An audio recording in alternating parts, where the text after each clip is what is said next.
Shalom Aleichem, on est dans Siman Tzadik Bet, dans Yoredea, Nad Bar Nad. Nad Bar Nad, c'est Noten Tam Bar Noten Tam, ça donne un goût et après ça donne, ça rejette un autre goût. Il dit le Rav que ça c'est Moutar. Et je répète, nous les séparés dans les Mekilim dans ça. Si par exemple tu as pris une marmite, que cette marmite c'est une marmite Bassar. Bassar. Par exemple, on va dire Bassar. Et elle est bien rincée. Alors dans la marmite, il y a le goût de la viande. Maintenant, tu prends aujourd'hui, tu prends dans cette marmite-là et tu fais du riz. Ce riz-là maintenant, il a pris le goût de la viande qui est dans la... Il a imprégné le goût de la viande qui est dans le riz. Il était dans la casserole qui est parti dans le riz. D'accord? On parle que cette casserole, elle est propre de viande. Je répète, casserole, que tu as fait de la viande, maintenant tu as lavé cette casserole là maintenant, tu fais du riz parvé.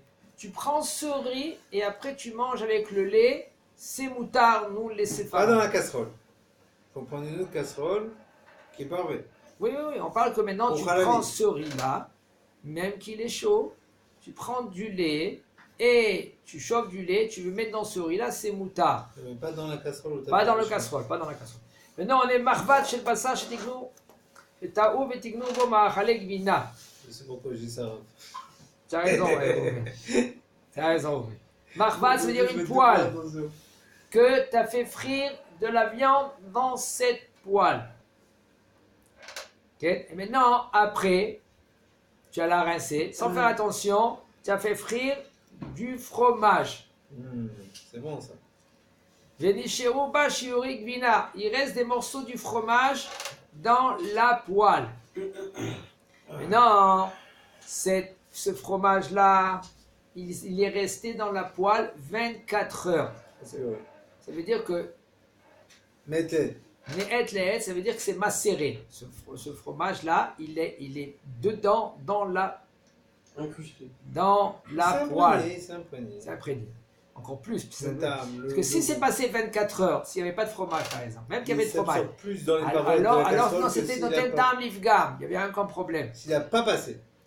Même s'il a passé, je répète, si c'était un cas qu'il y avait de la viande, et après tu as mis du fromage, okay, et ce fromage tu as nettoyé bien, ça s'appelle Noten Tam Lifgam. Ça veut dire qu'il y a un coup qui est abîmé, mais là c'est pas un issour après de le manger.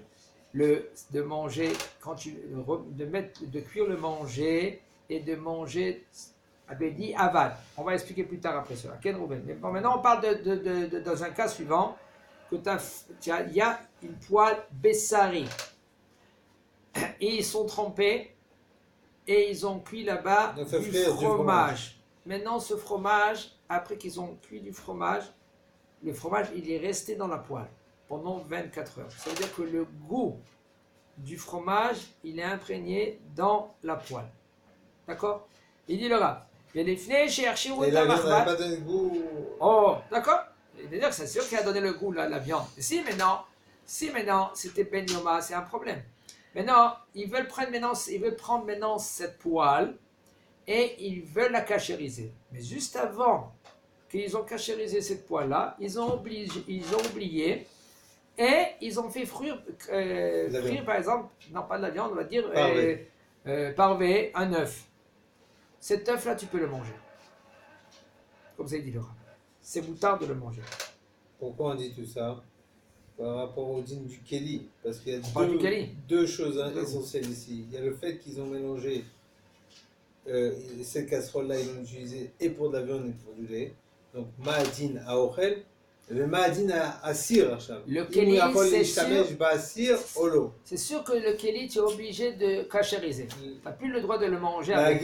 Voilà. Et maintenant, le manger qui est sorti de cela, il dit Bédi Aval. Le fromage, tu ne peux pas le manger. Mais l'œuf, tu peux le manger. Oui.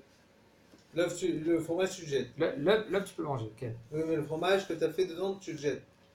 Par exemple, okay. Si c'était Ben Yomo ou l'Avdavka. Parce qu'il a macéré, il a pris le goût, mais même le fromage, tu peux le manger. Tu peux le manger, même Ben Yomo? Quoi pas le fromage qui reste au fromage. Là, maintenant, ils en parlent maintenant que ce fromage-là, maintenant, tu l'as jeté. Il reste un même peu que ce d'avance des fromage, morceaux. il était dans la casserole pendant 24 heures, et même que cette cire-là, avant qu'il fasse le fromage dedans, elle était bachoma. C'est un malade qu'il a fait le matin, il a fait un plat de viande, il a fait un schnitzel, il avait la casserole, la poêle, il est parti faire frire son fromage. Ok? Est-ce que maintenant il peut manger ce fromage? Oui. Ou pas? Oui. Bidiavad, il peut le manger, on est métiré de le manger. Bidiavad. Et après la casserole, il faut la guilota. Obligé de faire la gala sur la casserole. S'il a oublié, il va tomber dans le chaud. La gala, c'est tu prends de l'eau bouillante, tu prends cette marmite encore. Dans la poêle, il y a un problème. Dans la poêle, nous, les séparades, on est mékélim plus que les ashkénazes. Mais les séparades, eux, on est méké dans cela, ça dépend la poêle. Si la poêle, elle est, quand tu fais frire avec beaucoup de l'huile.